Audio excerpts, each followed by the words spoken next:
Women are more loyal to their feelings than to your sacrifice.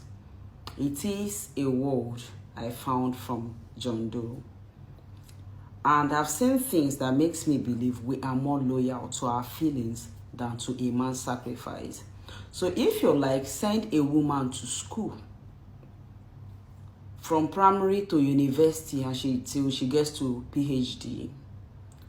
If she finds somebody she loves, she will damn you and damn your sacrifices and marry the person. That's 100% facts. I've seen it done. I'm sure some of y'all have already seen that done as well in life. Not only will she do that, but then she'll down talk that man. She said, you ain't nothing for me. You're not on my level. Well, hold a minute. Wait a minute. He put you on that level, but now he suddenly no longer is in your level. And that's their mentality. That's that bruteness about them. They can care less about anything, all that you've done for them. And let it be you wanting to do something with your life now after you done help them out to lift them up. They will not be willing to do the same sacrifice for you because it's not about you. It's about them. They always want everything to be about them. They want you to give them and they don't want to give you nothing. That's how most of these brute beasts thinks, these hyenas. If you like, give a woman one of your kidneys. If she does not have feelings for you, she is not going to care about what you sacrificed. If you like, be there for her. When she finds somebody that has never been there for her, she is going to go with the person. The only thing we think with is our VJ. That's the only thing we think with, our emotions and our VJ. There are some women that it does not matter what you do for them. What matters is what they feel for you. And that's that selfishness men got to deal with in the West, especially in the Western mindset, the Western world. But again, it's up to us. We are changing the narrative because we're done with this crap. And the pushback is starting to be felt. And the ramification is going to be on them. Most of them going to have to be lesbos and, or lonely or by themselves. Why is it that we don't realize that what it really means when we're asking men to protect us? When we're asking men to protect us, we're asking them to put their lives on the line. We're asking them to die for us. We're asking men to sacrifice themselves, period. That is what protection is. They want you to give them all the, mercy and grace and everything, but they don't return that and they don't give you that back in return. That is these brute beast mindset. Why the heck would I sacrifice my life for a woman that I know that don't give a damn about me? That will never happen. And a lot of these women, they're the one that's making an appointment for the man to get beat up or beat down or get set up or whatever. Or they'll make their smart mouth will get that man in trouble where he never intended to get. Protection can come in all forms. And from a macro level, protection means providing protection for us within this country. On a micro level, men provide protection to his family, his home, and his community.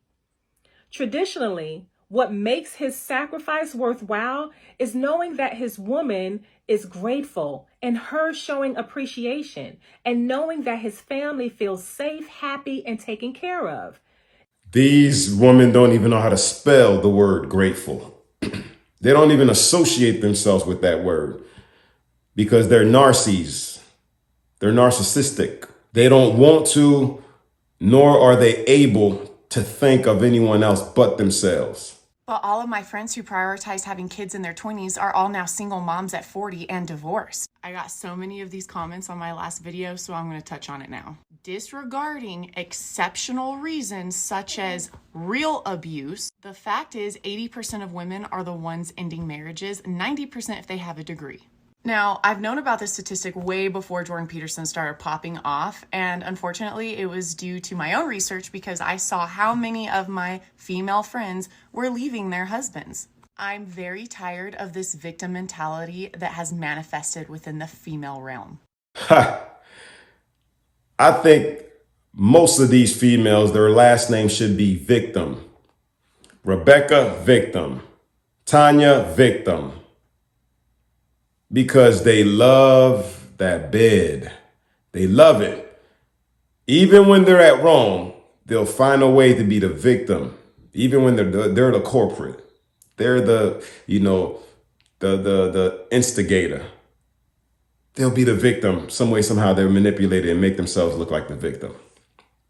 It is hard for me to have empathy for single divorced moms when 90% of the time they are at fault for it. It is completely self-inflicted. I'm also coming from a place of self-critique because, believe it or not, just like every woman in America, I have succumbed to some of those thoughts.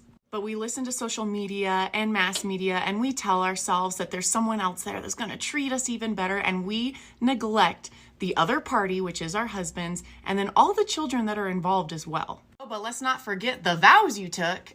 You cannot discredit my theory of prioritizing a family first and then working on a career, all because you have women that fall in that 90% category that left their husbands. Now just wait for this comment section to blow up on all the women that tell me they are the exception, that 90% are leaving because the men are so terrible. They are always the exception. Don't you find that funny? It just so happened to be they're all the exception because they don't see no fault in themselves, none whatsoever. Because they can be no wrong. They can't do no wrong. Conducted by the Center for Disease Control, the myth that black men are absent fathers was dispelled.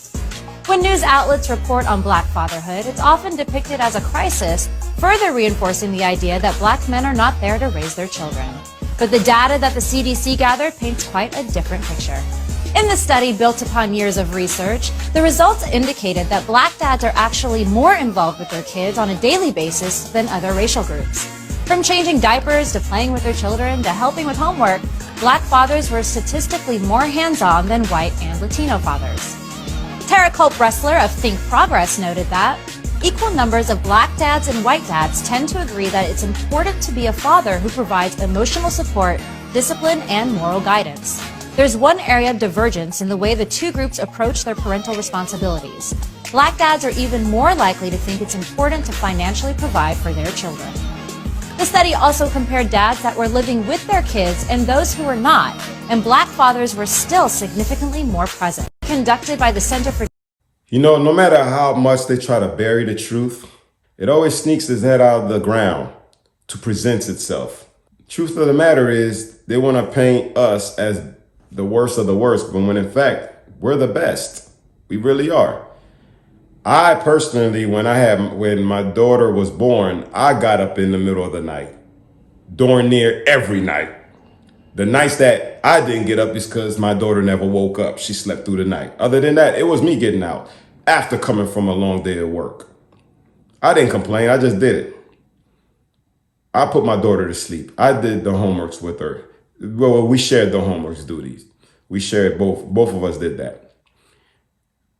I have no problem doing my fatherly duties, but according to the world, we're the worst.